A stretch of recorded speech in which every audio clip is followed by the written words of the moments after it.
오늘 우리가 함께 나누실 하나님 말씀은 구약성경 사사기입니다. 본문 사사기 18장 내용 중에서 전체 중에서 18장 1절부터 31절까지 내용 중에서 봉독은 17절부터 20절까지만 해드리겠습니다.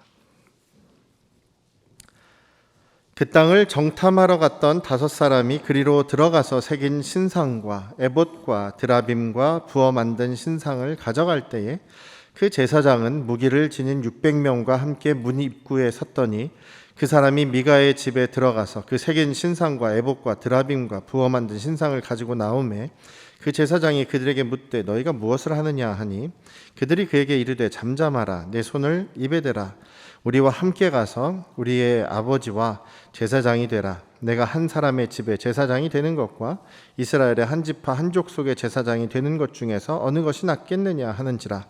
그 제사장이 마음에 기뻐하여 에봇과 드라빔과 새긴 우상을 받아가지고 그 백성 가운데로 들어가니라. 아멘. 할렐루야. 네. 오늘도 우리 아버지 하나님의 크고 놀라우신 그 은혜와 사랑이 여러분과 여러분 가정 위에 또 여러분들의 일터와 삶의 현장 위에 충만하시기를 주님의 이름으로 축원합니다. 하나님의 영광을 위한다, 또 교회를 위한다 라고 하면서 그런 명분으로 뭔가 일을 하는데 그것이 오히려 하나님 보실 때 악한 일이고 악행을 저지르는 그런 일들이 역사적으로도 참 많이 있었습니다.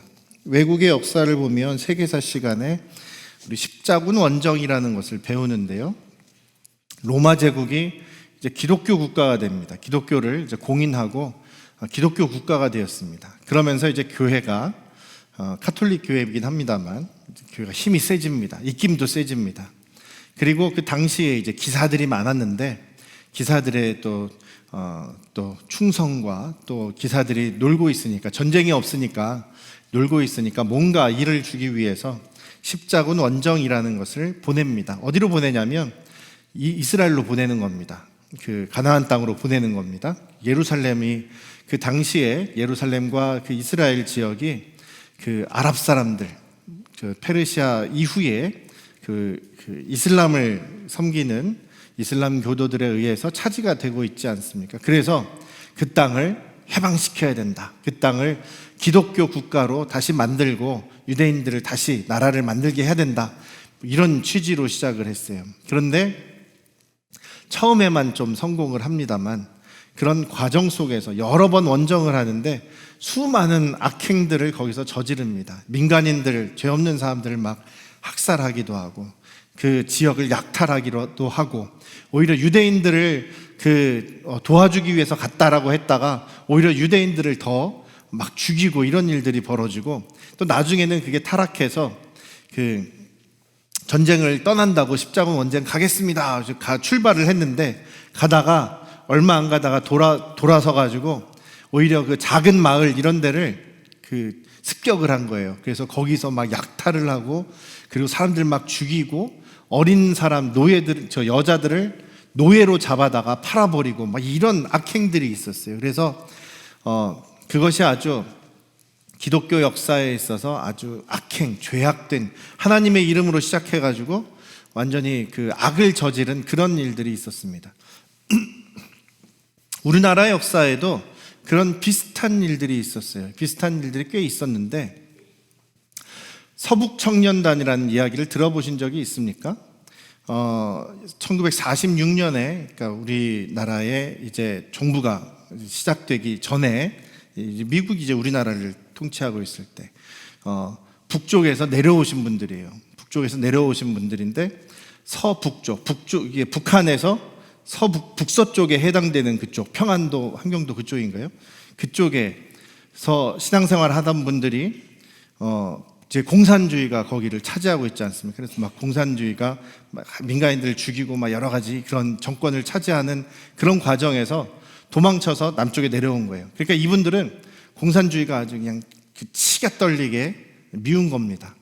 이분들을 중심으로 해서 또 거기에 연관되신 분이 그 한경직 목사님이라는 분이에요. 영락교회. 그분도 서북에서 내려오신 분이거든요. 그 영락교회를 중심으로 서북청년단이라는 것이 결성이 됩니다.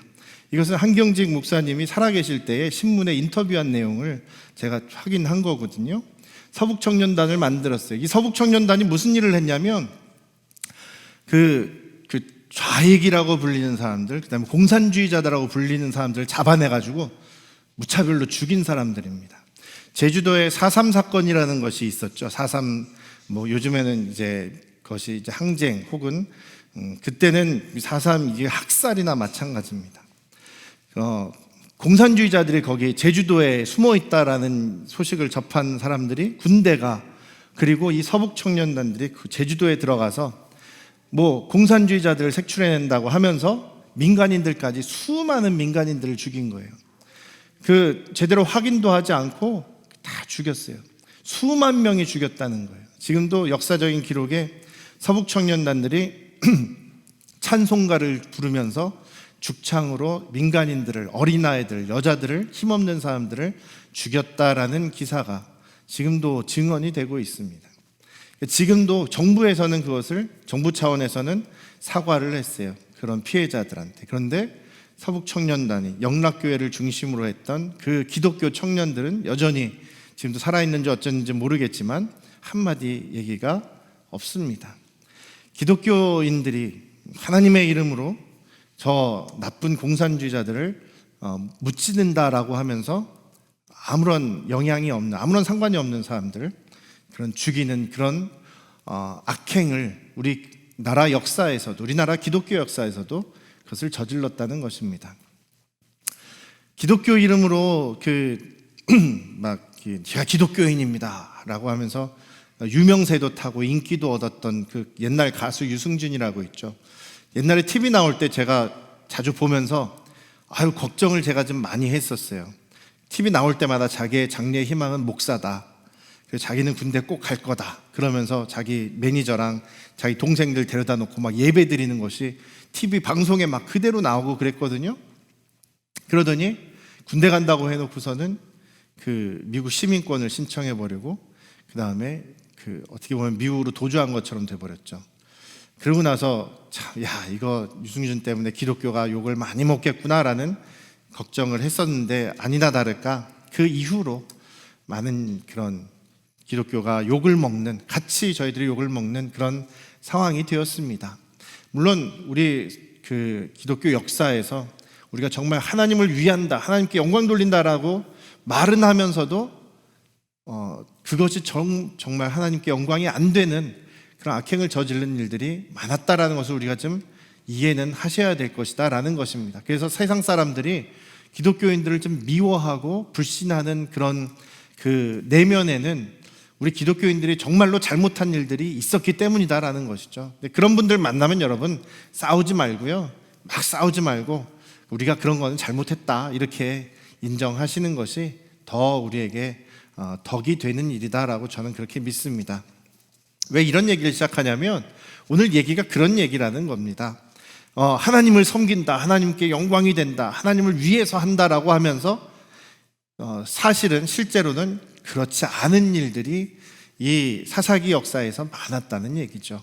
우리의 삶에서도 마찬가지입니다만 특별히 이 사사기의 예가 그런 예다라는 얘기입니다. 사사기 18장 1절에 이런 얘기로 또 시작을 합니다. 그때 이스라엘에 왕이 없었기 때문에, 왕이 없었고 라고 되어 있고, 이 얘기는 그랬기 때문에 사람마다 자기 원하는 대로, 자기 소견에 옳다라고 생각하는 대로 행했다. 17장 6절에서 나온 얘기도 하고 사사기에서 자주 반복되는 얘기이기도 합니다. 그때 왕이 없었다. 그러니까 이거를 어떻게 읽은 사람들은, 그러니까 다윗과 같은 이제 그 뒤에 사무엘상에 왕이 생기잖아요. 왕이 세워지잖아요. 그러니까 다윗 같은 왕이 우리에게 필요한 거다. 왕이 잘 세워진 거다. 이렇게 우리가 착각할 수가 있습니다. 그래서 성경을 계속해서 흐르고 있는 주제는 뭐냐면, 성경에서 계속 강조하고 있는 얘기는 우리 인간이 대표가 돼서 왕이 되어야 된다, 그것이 아니라 우리에게는 이미 왕이 계시다라는 것입니다. 성경에서 계속 얘기하고 있는 것은 우리에게 이미 왕이 계시다. 그런데 우리가 그 왕을 왕으로 모시지 않고 왕에게 왕대접을 해드리지 않고 우리가 우리의 왕을 무시하며 살았다. 그런데 우리가 지금이라도 회개하고 그분을 왕으로 모시고 왕 대접하고 왕으로서 섬기며 살아가면 우리가 그것이 믿음의 삶이다라는 것이 성경을 계속해서 흐르고 있는 내용이다라는 것입니다. 신명기 33장을 이제 보여드릴 텐데요. 우리 성경 번역이 좀 어렵게 되어 있어요. 그래서 좀 쉬운 이해가 되는 성경 버전을 읽어드릴 텐데요. 신명기 33장 3절에서 5절입니다. 모세가 이제 마지막 죽기 전에 이스라엘 백성들을 다 모아놓고 이스라엘 백성 지도자들을 모아놓고 마지막 이야기를 하는 거예요. 무슨 이야기냐면 하나님께서 여호와 하나님께서 자신의 백성을 사랑하시고 그에게 속한 모든 성도를 보호하신다. 그러므로 우리가 주 하나님의 발 아래에 무릎을 꿇고 주님의 말씀에 귀를 기울인다. 우리는 모세가 전하여 준 율법을 지킨다. 이 율법은 야곱의 자손이 가진 소유 가운데서 가장 으뜸가는 보물이다. 연합한 지파들이 모이고 백성의 지도자들이 모인 가운데에서 주님께서 여호와 하나님께서 이스라엘의 왕이 되셨다.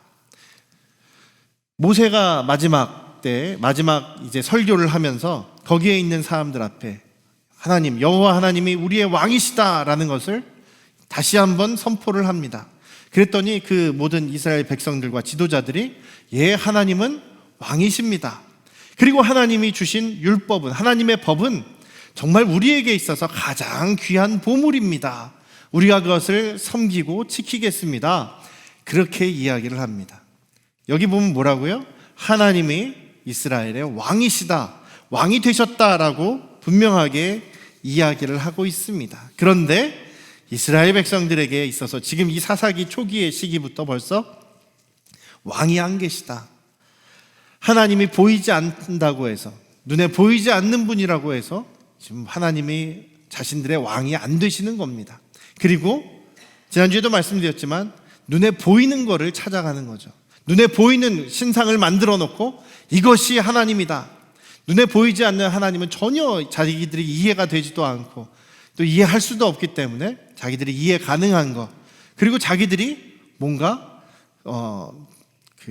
얻어낼 수 있는 그 신의 형상을 만들어 놓은 것이죠. 하나님이 정말로 하지 말라고 악하다고 하신 그 일들을 지금 하면서도 하나님께 영광을 돌리기 위해서, 하나님께 예배하기 위해서 자기들이 이런 것들을 만드는 거다라고 이야기를 하고 있습니다. 하나님께 지금 자기들이 왕이 없어서가 아니라 하나님이 왕이신데도 불구하고 왕을 제대로 모시지를 못하고 있는 겁니다. 하나님이 왕이시다면 하나님을 정말 우리가 왕으로 모시는 것은 무슨 얘기입니까? 어떻게 하는 겁니까? 바로 우리에게 주어진 가장 귀한 하나님의 말씀, 법을 지키는 것, 이것이 바로 모세가 이야기한 것이기도 하고 이것은 오늘날 우리에게도 해당되는 것입니다. 우리가 예수 그리스도를 우리의 주인, 우리의 왕으로 모시고 있습니다. 그렇다면 우리의 삶 속에서 우리의 왕이 예수님이시라면 우리가 예수님을 왕으로 모시고 살아간다는 것, 우리의 주인으로 모시고 살아간다는 것은 그분의 말씀에 순종하는 것이 마땅한 것이죠. 왕이 없는 것이 아닙니다. 하나님이 왕이십니다. 근데 하나님을 왕으로 모시는 것이 바로 그 하나님의 법을 지키는 것인데, 하나님의 명령에 순종하는 것인데, 이스라엘 자손들은 하나님과 그의 말씀을 무시해버렸다라는 것이죠. 그 예가 또 18장에서 나오는 겁니다. 그래서 18장 1절에다가 그 얘기를 또 적은 거예요. 그때 왕이 없었기 때문에 이들은 지금 자기 맘대로 하고 있다. 단지파의 예가 18장에서 나오고 있다라는 것입니다. 18장 이 단지파 얘기는 17장에서 이어지는 얘기죠. 미가라는 사람의 이야기가 17장에 나오고 그 집에 속하게 된 그 제사장 얘기가 나오죠. 레위 사람 모세의 손자 얘기가 나오는데 그 모세의 손자가 바로 오늘 18장에 또 연결돼서 나오는 겁니다.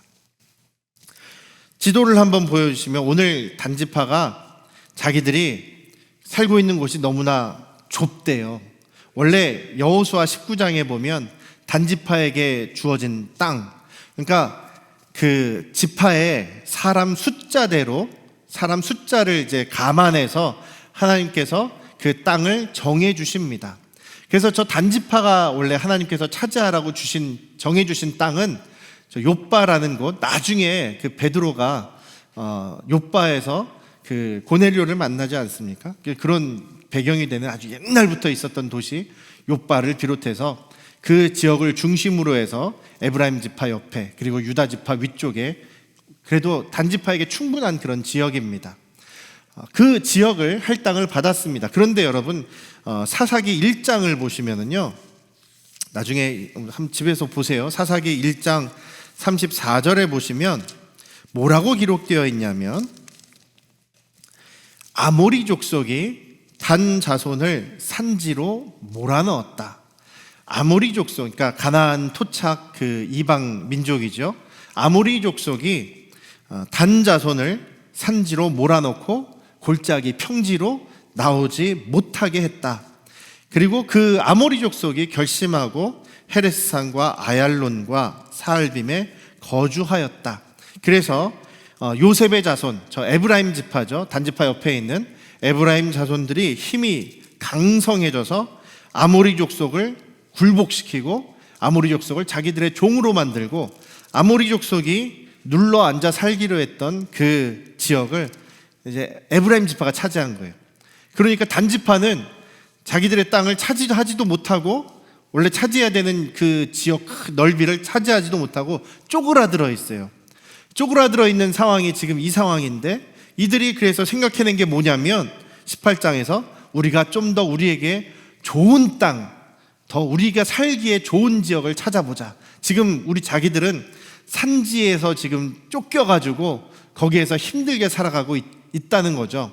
그 가나안 땅은 농경사회입니다. 이제 농경사회로 넘어왔기 때문에 농사를 지어야 되는데 산에서 농사 짓는 것이 어렵지 않습니까? 그래서 생각해낸 것이 다른 지역으로 우리가 찾아가 보자. 그래서 정탐꾼을 보냅니다. 다음 지도를 보시면 단지파 이제 소라를 중심으로, 삼손도 저기 살았죠. 소라를 중심으로 그 처음에도 소라 지역은 단지파에 속해 있던 곳입니다.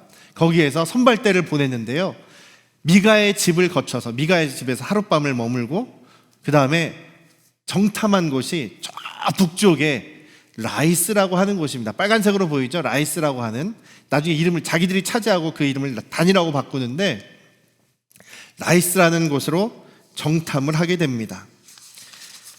라이스라는 곳은 어떤 곳이냐면요, 이제 사사기 18장에서 계속 라이스에 대해서 반복하는 이야기가 뭐냐면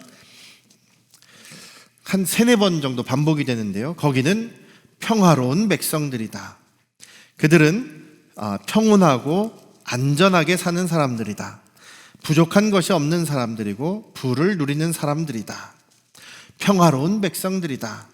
그리고 또 27절에는 그들은 한가하고 걱정 없이 사는 사람들이다.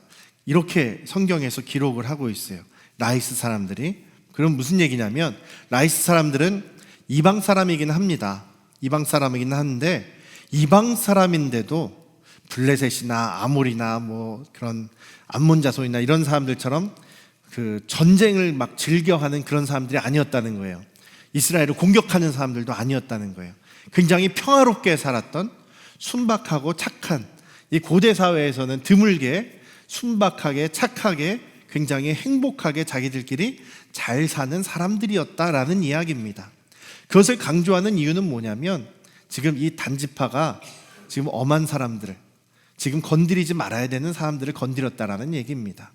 하나님께서 이스라엘 백성들에게 그 지파들마다 배정해 주신 땅이 있는데, 저 라이스는요, 하나님께서 너희들이 점령하고 전멸시키고 다 죽이고 너희들이 차지해라라고 하신 땅이 아닙니다. 가나안 땅은요, 하나님께서 그 땅을 차지하게 하시고 그 땅을 전멸시키잖아요. 굉장히 잔인해 보일지도 모르겠지만 어린아이에서부터 노인들까지 다 죽이게 했습니다. 왜 그랬냐면 심판하시는 하나님이시기 때문에, 그들의 죄악, 가나안 땅의 죄악을 하나님께서 심판하시기 위해서 이스라엘 백성들을 사용하셔서 그 가나안 땅 민족들을 심판하시는 것이 하나님의 목적이셨어요.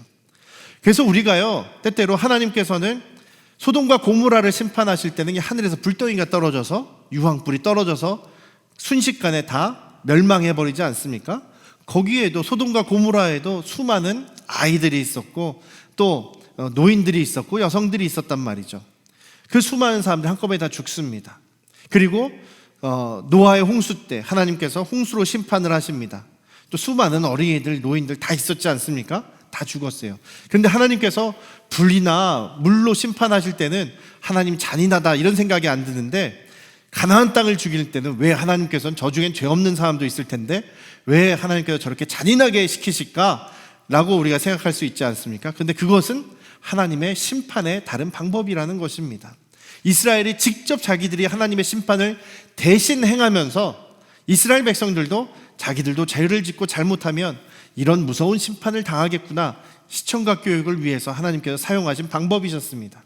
그런데 저 라이스 지역은 하나님께서 죽여라 라고 명령하신 지역이 아니라는 이야기죠. 아까도 말씀드렸습니다만 하나님께서 명령하신 것이 아니라 지금 이 사람들은 자기들이 볼 때에 좋은 땅, 자기들이 볼 때 저 지역은 그 사람들끼리 자기들끼리만 모여있지 다른 사람이 도와줄 사람들도 없고 또 평화로운 사람들이라서, 순박한 사람들이라서 우리들이 그냥 전쟁하면 지금 600명이 가지 않습니까? 600명이 가서도 다 이길 정도로 전쟁하고 상관없는 그런 사람들, 평화로운 사람들이라는 것이죠. 그런 사람들을 무고한 피를 흘리게 하는 것, 이것은 하나님께서 금하시는 이야기입니다. 근데 이 사람들이 지금 단지파가 정탐을 하는 이야기, 그리고 저 라이스 사람들을 다 죽이고 다 성을 불지르고 그 땅을 차지하는 이야기가 나옵니다. 그래서 이 단지파는요, 이 밑에 작은 지역도 자기들 단지파가 가지고 있고 저 북쪽에도 일부가 단지파가 옮겨가서 살아가게 됩니다. 단지파가 전체가 다 이사 간 것도 아니에요. 일부만 간 겁니다. 그러는 과정에 오늘 몇 가지 죄를 저지르는데 악한 일을 저지르게 됩니다. 이제 지도됐고요. 단지파가 잘못하는 일들이 생기게 됩니다. 무슨 짓이냐면 첫 번째로는 미가의 집에 하룻밤 머무르게 됩니다. 그 정탐꾼들이 머무르면서 그 제사장을 보게 되죠. 레위 지파 사람을 보게 됩니다. 그러면서 자기들에게 점을 쳐달라는 거예요. 하나님의 뜻을, 우리가 과연 저 정탐을 하게 될 텐데 형통하게 갔다 올 것인지 하나님께 물어봐 주십시오. 이 제사장이 형통할 겁니다, 바로 대답을 해줍니다. 듣기 좋은 얘기만 해주는 거죠. 근데 여러분, 한 가지 우리가 놓치지 말아야 될 것이 있습니다. 내가 이것을 하기로 결정을 했어요.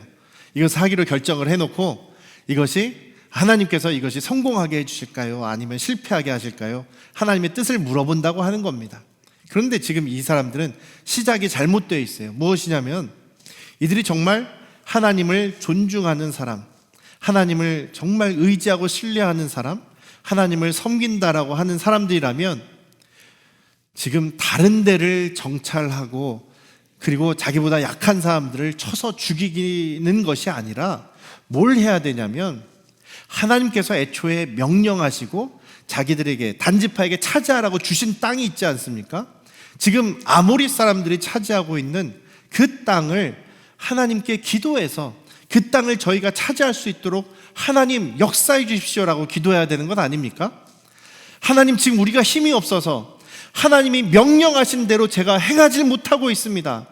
하나님, 저에게 힘을 주십시오. 저 아모리 사람들을 몰아내고 하나님의 약속을 이루게 해 주십시오. 이렇게 기도해야 되는 거 아닙니까? 지금 기도가 잘못됐다는 얘기예요. 아예 잘못되어 있어요. 정말 이들이 믿음의 사람들이고 하나님을 왕으로 모시고 하나님의 법을, 하나님의 말씀에 순종하는 사람들이라면 기도가 달라야 된다는 거예요. 아모리 사람들이 지금 우리가 차지해야 될 곳을 차지하고 있습니다. 우리가 약해서 아모리 사람들을 몰아낼 수가 없습니다. 하나님 도와주십시오. 그렇게 기도하고 하나님의 뜻을 가지고 나가 싸워야 되는, 아모리하고 싸워야 되는 거예요. 저 순박한 사람들, 평화로운 사람들 가서 쳐 죽이는 것이 아니라 아모리 사람들에게 가야 된다는 거죠. 옛날에 저 미국에 있을 때 어떤 청년이 직장을 이제 들어가게 됐어요. 유학 생활을 마치고 이제 직장에 들어가게 됐어요. 좋은 직장에 들어갔습니다. 그래서 얼마 안 된 어느 날 저에게 찾아왔어요. 목사님, 저 이제 차를 바꿔야 될 것 같은데요. 제가 일제차 넥서스를 살까요? 아니면 벤츠를 살까요? 저한테 그렇게 그 어떤 게 하나님 뜻일까요? 저한테 물어보는 거예요. 근데 이 친구는 지금 그 우리나라 소나타를 몰고 있었거든요. 소나타를 새 차를 산 지 한 2년밖에 안 돼. 아주 잘 굴러가요. 고장도 안 나고 튼튼하고 잘 간단 말이죠. 산지 2년 된 소나타를 놔두고 지금 자기가 좋은 직장에 들어갔다고 일제차를 살까요? 독일차를 살까요? 물어보는 거예요. 제가 그랬죠. 지금 형제가 일제차를 사냐 독일차를 사냐 그게 문제가 아니라 뭘 하나님이 더 기뻐하시겠냐? 일제차를 사면 좋아하시겠냐? 독일차를 사면 하나님이 기뻐하시겠냐? 그거 아니라 지금 가지고 있는 차 잘 굴러가고 고장도 안 나는데 꼭 무슨 다른 새 차를 살 필요가 있겠느냐? 만약에 더 경제적으로 여유가 있으면, 돈이 여유가 있으면 그것으로 하나님의 영광을 위해서 사용하는 게 더 좋지 않겠느냐? 더 지금 어려운 이웃들에게 도울 수 있지 않겠느냐? 너 11조는 하나님께 드려야 될 건 제대로 드리고 있냐? 그렇게 물어본 적이 있습니다. 그런데 그렇게 도전을 했음에도 불구하고 새 차를 사더라고요. 그러면 왜 새 차를 사야 되느냐? 멋이 폼나지 않느냐? 자기가 이제 직장도 좋은 직장을 얻었고 이제 좀 사회적으로 뭔가 좀 위치도 있는데 좋은 차 타고 좀 남에게 보여야 되지 않느냐? 이런 식인 거죠. 미국에 카푸어, 그러니까 차 거지라는 이런 이름이 있습니다. 빚은 많고 살림살이는 쪼들리는데도 차만 좋은 차 타고 다니는 그런 거죠. 다 빚으로 내서 사는 거거든요. 남들에게 보이기 위해서. 하나님께서 원하시는 것이 그거일까요? 일제차를 사느냐 독일차를 사느냐가 중요한 것이 아니라 정말 자기가 지금 여유가 있다면 그것으로 하나님의 영광을 위해서, 하나님의 나라를 위해서 사용하는 것이 더 의미 있고 값진 것 아니겠느냐라는 것이죠.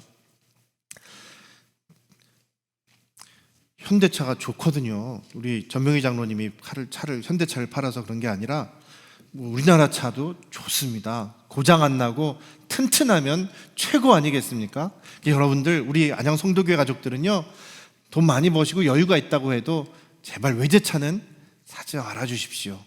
저도 외제차는 절대로 안 살 겁니다. 돈이 많아도 안 살 겁니다. 튼튼한 우리나라 차 좋은 거 아니겠습니까?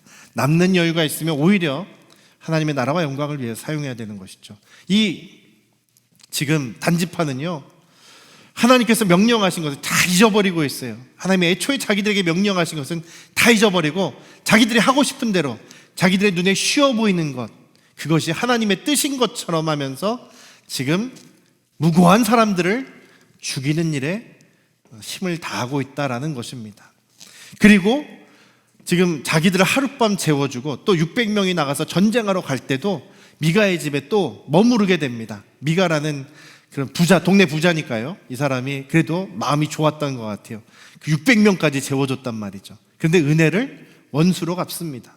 은혜를 악행으로 갚습니다.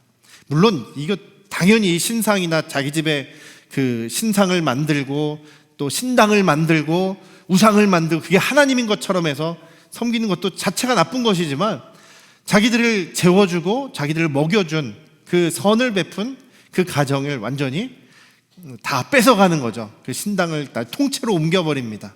그 신당을 다 뺏어가고 이 제사장도 유혹을 해요. 우리가 연봉 더 줄 테니까 우리랑 같이 갑시다. 이거 한 가정의 제사장으로 섬기는 게 뭘 폼납니까? 그게 더 좋겠습니까? 우리 단지파, 그래도 이스라엘 지파 중에서 많지는 않지만 그래도 우리 한 지파의 종족의 제사장 되는 게 훨씬 더 멋있지 않겠습니까? 그렇게 이야기했더니 이 18장 30절에 보시면 이 아들은, 이 레위인은 모세의 손자고 모세의 장자였던 게르솜의 아들 요나단이다. 이 요나단, 자기 할아버지의 모세의 그런 계명, 율법, 모세의 그런 위대한 하나님만 섬기던 그 신앙은 온데간데 없이 연봉 더 준다고 하니까 그냥 쪼르르 따라가 버리는, 그래서 우상을 만들어 놓은 그 신상을 하나님이라고 하면서 섬기는 그 모습이 되어버렸다는 거죠. 단지파도 하나님을 섬긴다라고 하면서 하나님의 이름으로 영광 돌린다고 하면서 하나님께 순종한다고 하면서 오히려 이런 불법과 악행을 저지르는 모습이 바로 이 사사기 시대의 사람들의 모습이라는 것이죠. 사사기 시대의 모습입니까? 오늘 저와 여러분들의 모습일 수도 있다라는 것입니다. 오늘 우리의 모습일 수 있다라는 것입니다. 한 가지만 잊지 마시길 바랍니다. 저와 여러분들의 왕은 누구십니까? 우리 하나님이십니다. 우리의 주인은 누구십니까? 예수 그리스도십니다. 예수 그리스도를 우리의 주님으로 우리가 영접하고 주님이라고 입으로 시인하고 그 예수 그리스도가 나를 위해 죽으시고 부활하신 것을 믿고 그 말씀대로 그 왕으로 주인으로 모신다고 하는 그 고백처럼 정말 예수님의 말씀대로 순종하며 살아가는 것이 우리가 믿음으로 산다는 것 아니겠습니까? 우리의 왕은 누구십니까? 우리 아버지 하나님, 우리 예수 그리스도십니다. 그러면 우리가 어떻게 해야 됩니까? 그분의 말씀, 그분의 법에 순종하며 살아야 되는 것이죠. 예수님께서 두 가지로 쉽게 정리해 주시지 않았습니까? 너의 마음을 다하고 성품을 다하고 힘을 다해서 내 아버지 하나님을 사랑해라. 하나님을 사랑해라. 그리고 똑같이 이와 마찬가지로 너의 이웃, 너의 형제자매, 너의 동료, 너의 친구, 너의 친척, 너의 주변에 살고 있는 모든 사람들을 내 자신처럼 사랑해라. 쉬운 계명을 주셨지만 너무나 어렵습니다. 순종하는 것이 너무나 어려운 것이죠. 우리가 이번 한 주간 동안 살아가면서도 잊지 말아야 될 것, 내 왕이 누구시냐? 왕을 왕처럼 모시는 것이, 섬기는 것이 어떤 것이냐? 순종하는 것. 그것을 잊지 않고 살아가시는 우리 안양 성도교회 가족들 되시기를 주님의 이름으로 축원합니다. 기도하겠습니다. 아버지 하나님, 하나님을 섬긴다고 하면서 믿음으로 행한다고 하면서 우리는 많은 악행들을 저지를 때가 많습니다. 하나님의 뜻이 무엇인지를 우리가 궁금해하면서도 정작 하나님께서 기뻐하실 일을 생각하지 않고 내가 하고 싶은 대로 답은 정해놓고 그냥 하나님의 허락만 받기를 원하는, 하나님의 그 도움만을 받기를 원하는 모습이 우리의 모습이 때가 있음을 고백합니다. 우리 아버지 하나님이 우리의 아버지십니다. 우리의 또한 왕이십니다. 우리 예수 그리스도께서 우리의 주인이십니다. 그러니 우리는 그분의 사랑의 법, 생명의 법을 순종하며 살아갈 수 있는 우리 안양 성도교회 가족들 되게 하여 주시옵소서. 이제는 우리를 죄에서 구원하신 예수 그리스도의 은혜와